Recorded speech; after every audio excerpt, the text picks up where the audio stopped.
Okay, so before we get kick-started in this section, we actually have our very first survey of the evening. Ooh, so you know what that plus button's for. Get voting. I wanted to ask you, does a fear of rejection hold you back in dating? So do you feel like that fear of being rejected actually stops you from taking the action you want to take in your dating life? Please vote now, yes or no. And we'll be getting those survey results later on in the chapter. Okay, so for now, let's look at how low confidence can negatively impact your dating life and some tools with which you can overcome it. So the first way that low confidence can negatively impact your dating life is you may find yourself agreeing to go on dates that you're not actually all that excited about.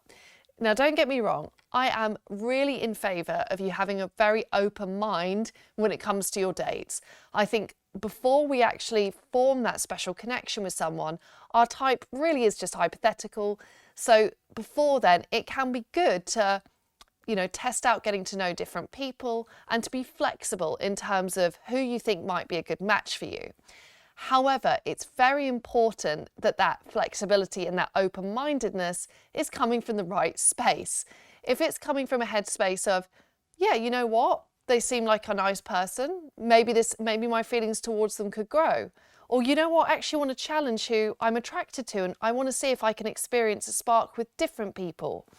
Then it's positive. If, however, you're going on a date because you really think you should, or because you think you're running out of time, or you might as well, or you have to settle, or that's the only person, then listen to the message that's sending to yourself. It's telling yourself that actually your dating life, there's scarcity, that there's not enough of the people that you like around. And that's a bad message to send to yourself about your self-esteem. It might also impact your dating behaviours. If you're really on the fence about going on a date with someone, you may find yourself rescheduling on them a lot or even ultimately cancelling. And this can be really off-putting and upsetting for the other person. So if you are on the fence or you're uncertain about whether you should go on a date with someone, I'd say just to take the practical action step of having a phone call or a video call with them before the date. Often we get a lot more information about our compatibility with someone when we actually speak to them versus when we're just exchanging messages. And obviously on Match, you can call someone through the Match platform, which is brilliant because at this stage, you may not feel confident with handing out your phone number. So it just enables you to get to know someone in a way that's really safe. So if you're on the fence, try and have a more enhanced form of communication to see if that shifts how you feel. The mindset shift you want to make here as well is to think it's cool to be open-minded. In fact, it's not even cool, it's good to be open-minded, but you just want to make sure that it's coming from a positive space. So ask yourself, does this decision to go on a date with this person support my self-esteem? And use that as a guide as to whether you say yes or no to this potential date.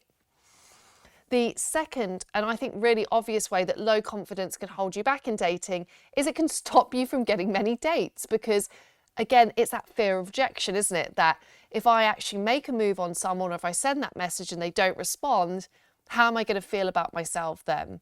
So you may then find that you're creating less opportunities for yourself because you don't have the confidence to go out and meet the people that you want to meet. So how do you work around this? Well, first of all, I'd say my practical action step to solve this, if this is you, is you want to think about small pieces of action you can take that feel relatively safe and comfortable. So we're not going to go in at the deep end, but that will gradually stretch your comfort zones. For instance, could you go to a Match speed dating event online and practice some conversation skills? Could you smile at a stranger in a bar? Could you send a few more first messages out? They say an ounce of action is worth a ton of theory, which means if you can take a little small action towards your dating life, over time, this will gradually improve your confidence levels. So practical action is really, really good. And it, again, sends that really positive message to yourself that this is what you can achieve in your dating life. It sets a good precedent for how you feel. I also want you to remind you of that mindset we spoke about on the questions from the last section, which is it really isn't about getting a yes or no from this one person. So say you send a message and someone doesn't get back to you. that doesn't mean that they've rejected you or that it's a failure. In fact, you should feel good that there was a win there, that you took the right action step you needed to take towards your ultimate goal of finding a partner. So, how does low self-esteem impact your dating life? Point number 3, it can sometimes lead you to overanalyze your interactions.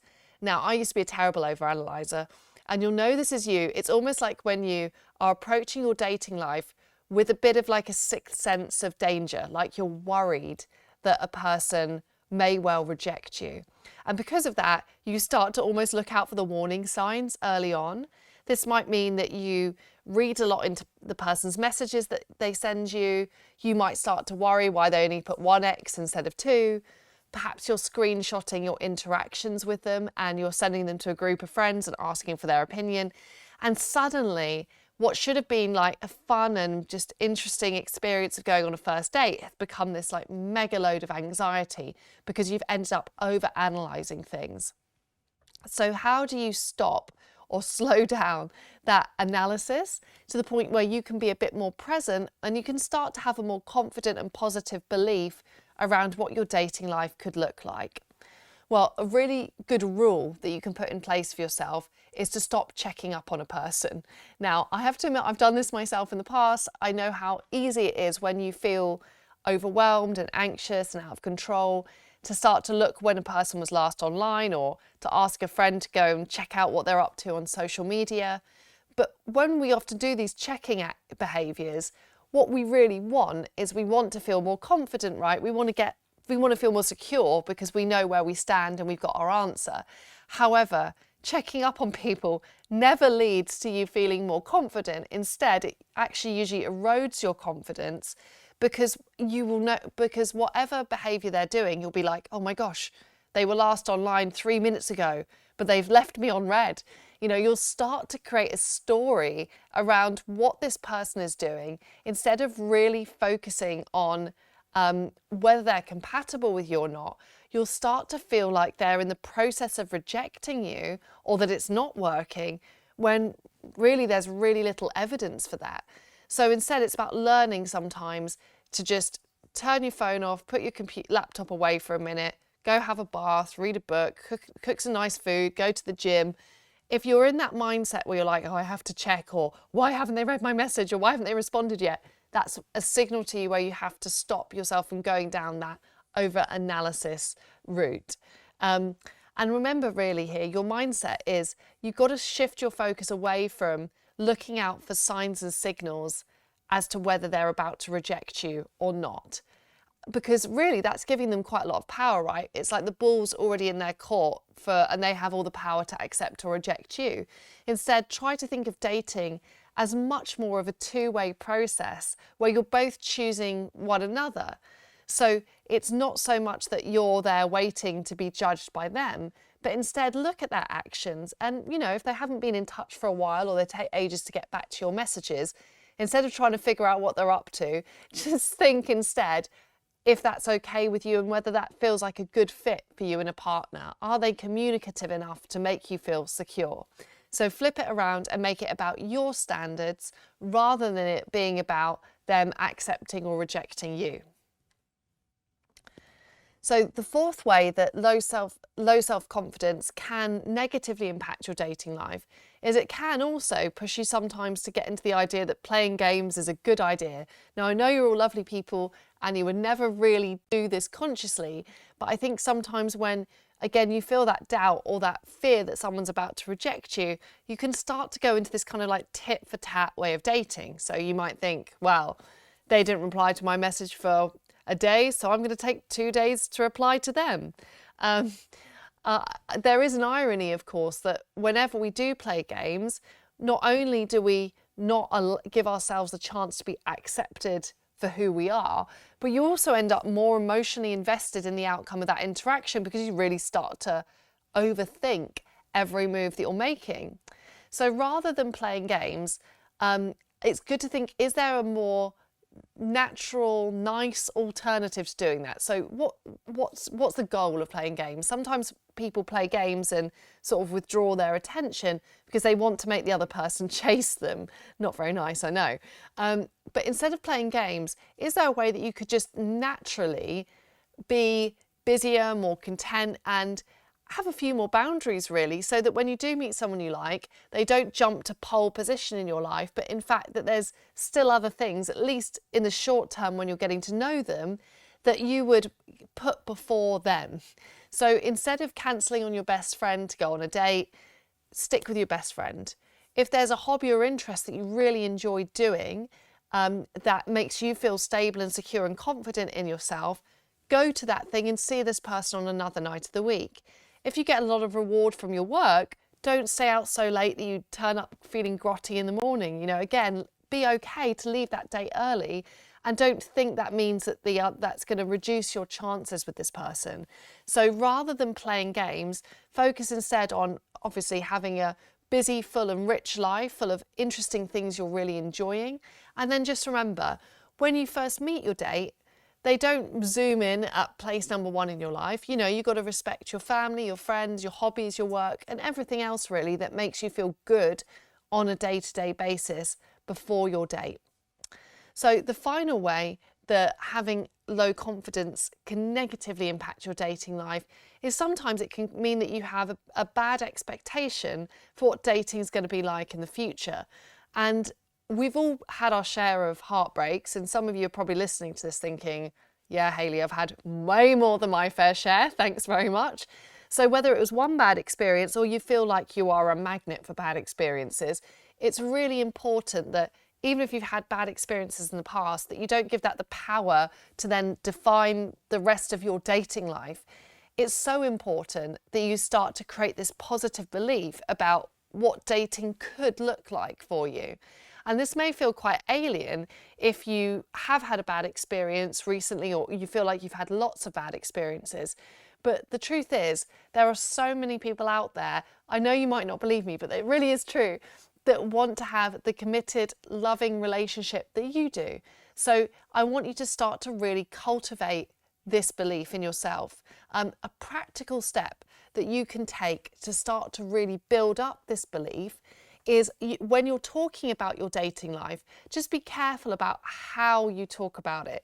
It can be really easy to slip into saying, oh, you know, I just attract all the crazy ones, or, you know, my ex, they were always this, that, or the other. Instead, try and talk about your dating life, at least in more neutral terms. You can say things like, you know what, I did like them, but at the end of the day, we just weren't that compatible.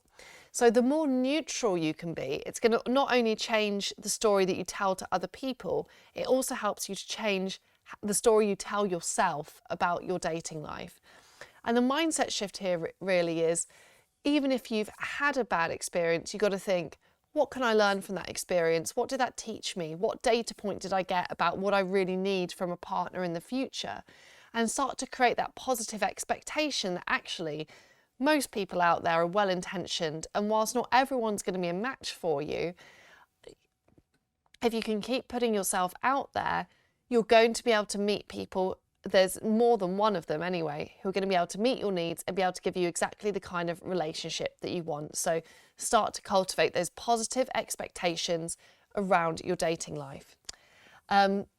We can see now, let's just check and see if I've got a survey result. Oh, yes, we have. And it says 70% of you feel that a fear of rejection holds you back in dating. That's quite a lot, isn't it? That's actually more than I was expecting. So I know how scary it can feel to, I don't know, say hello to a person who you don't know before, or maybe message someone you're attracted to on Match.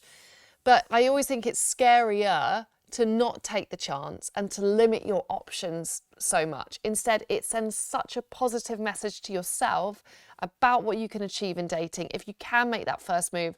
And remember, just like I said earlier, if someone doesn't return your smile, they don't get back to your message, often that's just them saying something about their headspace and how ready and able they are to date. It's not a personal rejection of you. So go out there and please try and be an opportunity creator in your dating life. It's going to make you feel really, really good. Okay, So let's just do a quick recap of this section, and then I've got a few more questions for you. So remember, don't let your story around dating become negative. I want you to really challenge your expectations around dating and start to build a positive belief about how awesome your dating life can be. It really can be amazing. I want you to remember that everything is a filter. So perhaps if someone isn't messaging you as much as you like, instead of checking out their social media, it can often be better to reflect and think, is this behaviour suitable for me? And is this what I'm looking out for in a partner? Finally, when you're considering and weighing up whether to go on a date or not, think, does this decision support my self-esteem? Am I sending a good message to myself about what I can achieve in the world of dating through going on this date? Okay, so as ever, I've got a few questions that were sent in advance, and there's some really good ones in here as ever. The first one's from Daniela, who says, how to feel confident. It would be really nice, wouldn't it, if confidence was like a light switch, or we could just bottle it, or there was some really easy way to access that feeling of being confident.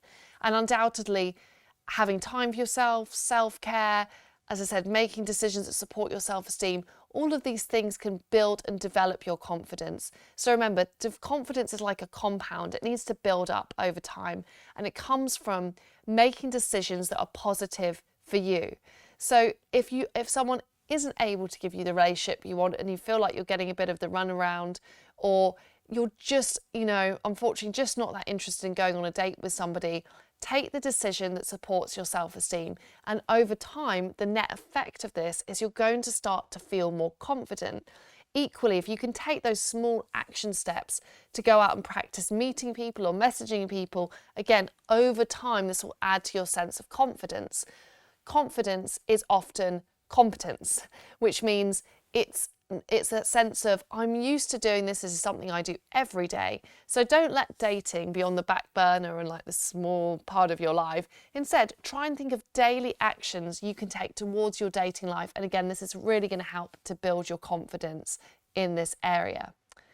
Our next question, and I love how this is phrased because it's so real. It's from Eva, who says, how to find out faster that the person you're dating isn't cheating? Are there some special alert signs? I really like the phrase special alert signs. And whilst it's made me laugh today, I do understand how you feel. And I think what you're really coming from, to be really candid with you as well, Eva, is it's like you're approaching dating from that place of sixth sense of danger, which is like, oh, I've had a really horrible experience in the past. It really hurt my feelings. And now I don't want that to happen again. So I'm going to protect myself by looking out for these signs. But there's a balance to be struck here. Of course, you don't want to be naive. And of course, you want to have good boundaries. And perhaps if there was a bad past experience, it's taught you something about what behaviour you will and won't accept in relationships. But that always has to be balanced with going into dating, again, with that positive expectation. So instead of thinking, are they going to cheat, and being on high alert for that, you don't want to actually be too hyper vigilant, because you might end up over-analysing and over-interpreting signs, and then, maybe sabotaging or not being open enough to different experiences. Because of course, another irony of dating is we have to be open enough to new experiences in dating in order to have positive experiences. So I don't want those previous negative experiences to hold you back or get in the way of you having the positive experiences, which are going to heal you and change how you feel about dating. So it might be good for you to write down a list of your boundaries and things that you've decided that's it, you're not going to tolerate anymore. You could really also slow down the dating process and focus on how consistent and communicative someone is, but also really focus on that belief that there are lots of good people out there, that most people are well-intentioned, and try to move past that fear that you're going to be cheated on. The last question in this section comes from Michael, who asks how to keep the conversation going. Michael, in the past with Match, I've done lots of live coaching sessions, and you can actually watch the replays of them on the Match site. There's loads of great information there on conversation skills. So if you can have a bit of a video binge, that will really help you to get more information about conversation skills. For now, I would just say this. On your dates, when we use lots of questions to a person, it tends to narrow the conversation. So you could end up saying, where do you work? How long have you worked there? How far away is that? And suddenly you're getting into this yes/no answers and the conversation feels like it's drying up. The way you keep a conversation flowing is, in fact, you have to get much more comfortable with saying information about yourself. So this means that you feel more confident with talking about you. And that can feel a bit alien because you might feel like, well, why does my date want to know about me? But in fact, talking about yourself is a really great way to build trust. So remember, if you wrote down the book of your life or the books of your life, it would fill a library. You've got so much content, so much great conversation inside of you. You might just have to give yourself a bit more permission that it's okay for you to talk about subjects you love, and it's okay for you to talk openly about your life and experiences. And this isn't you hogging the conversation. This will actually help the other person to open up and to reciprocate. Okay, so now we're going to look at our next section where we're going to be getting a bit more practical, and I'm going to be giving you some teaching points on how you can be more confident on your dates.